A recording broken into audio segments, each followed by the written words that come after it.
Greetings, Mark Brown here. We're going to be looking at how we can install this HP ink right here in this computer. So what you want to do is you want to put the hand on the side. You want to lift it up, but you have to ensure that the printer is turned on. But if you notice right here, this is where the ink gonna go, definitely. Another C, if you notice where the ink is concerned, you notice right here, this is the part you're going to actually turn in. So you're going to hold it like this. So you're going to place it down in it like that.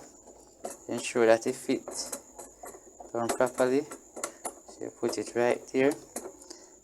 Right. Place it properly.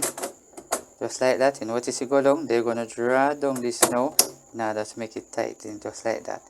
And then when you finish, actually come like this. And that's it. And that's where you actually install this particular cartridge here. Thanks for watching. See you in the next video.